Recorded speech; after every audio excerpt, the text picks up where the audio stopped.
So last week in my review, I pretty much only talked about Lexa, and I guess I should have saved it for this week because this past episode was very Lexa heavy. We got lots more of her than we had in any episode in the past, and so it was really cool to see, not only her badassness, but also her motivation to bring Clarke to her, and also her reasons why she brought Clarke over, and also why she wants the Sky People to become one of the Grounded clans with her. And so, whether it's understandable, I mean, Clarke and Kane kind of saw Lex's side. In some ways it's understandable, especially if they themselves involved can see it. But in other ways, if you think about it, if we were to put this in a real political current climate, kind of like a good example would be if an American had fallen in love with, let's say, an Iraqi when we were at war with them, and all of a sudden, let's say maybe the Russians are like, oh, we're gonna invade Iraq, and so then the Americans are like, okay, well, at first we were at war with Iraq, but now and we were about to have a peace treaty, but instead, let's have Iraq become an American state. That way, for sure, we can defend them against Russia. And so you kind of have to believe that that would never happen in real life. There's no way that.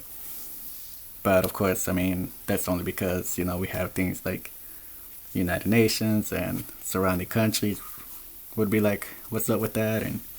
And so, I mean, the world of the 100 is very completely different. So, I guess you can't really apply the same rules, but still, if you really think about, could something, or is something like this reasonable? I kind of feel like it's not, but of course, maybe I'm just looking at it through, 21st century liberal eyes instead of whatever century they're in, the 100 eyes. So anyway, whatever your opinion on if it's a good idea or not, the fact is they have the Sky People have become part of the Grounders, officially, and so we'll see how it goes, especially now that the Ice Nation was successful in dealing a pretty big blow to the Sky People. I mean, that sucked big time. Really shook up the game for sure, and we'll just have to see how it goes. And I guess the only other thing to review is this whole Lexa and Clarke dynamic. I saw on Twitter one of the writers was like that. She said that they had planned or written in the script that that Lex's bow would be at some other point instead of at the end.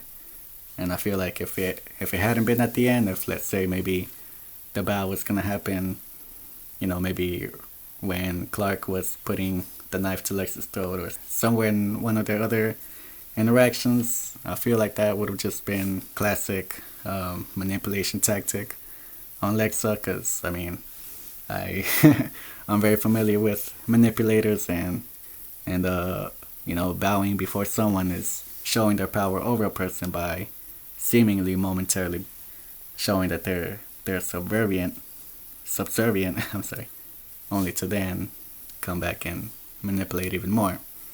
And so if Lexa had done it at any other point, it would have totally seemed like that. And since I guess not only did it not work for the story to do it earlier, but to not have it seem that way, it was a good idea that they did it when it did end up happening. And so yeah, don't have to worry about more manipulation on or whatever.